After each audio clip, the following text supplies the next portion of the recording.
স্বৈরাচারকে বসাইছি। প্রধান উপদেষ্টার নির্দেশেই হয়েছে।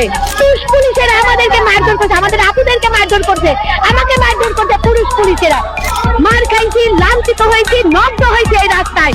এটা ঊর্ধ্বতন কর্তৃপক্ষ উপদেষ্টা মহলের নির্দেশে হয়েছে। আমাদেরও প্রশ্ন, এটাকে আমরা বুঝি না? রাষ্ট্রের মাথা যদি হুকুম না দেয় তাহলে সেই দেশের প্রশাসনকে এক পাও হেলতে পারে না। পুলিশের ক্ষমতা আছে, নিজে গিয়ে সে এই কাজ করবে, সে একটা এখান থেকে নিচে নামতে পারে না।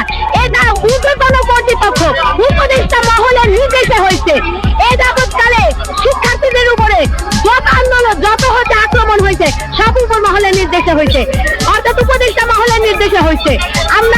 আমরা এগুলো জানি।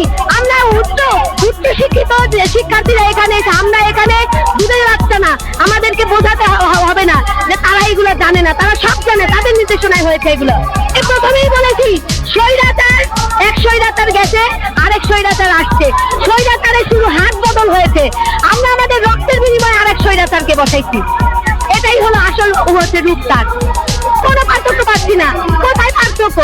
বিগত স্বৈরাচারী সরকার আমাদেরকে প্রহসনের হলেও 9 মাসের একটা ব্যাকডেট দিয়েছিল। এই সরকার আমাদেরকে একদিন পর্যন্ত দেয় নাই। তাহলে কি বলবো আপনাকে যে কে বেশি পর্যন্ত স্বৈরাচার? বিগত স্বৈরাচার আরো বেশি স্বৈরাচার। কিভাবে এই দেশের গণ অভ্যুত্থান পরবর্তী সময়ে আমাদের রক্তের বিনিময়ে তারা শাসন ভাবে নিয়ে আমাদের উপর অত্যাচার, আমাদের আঘাত করে, কিভাবে আমাদের রক্ত ঝরায়, কিভাবে বলেন?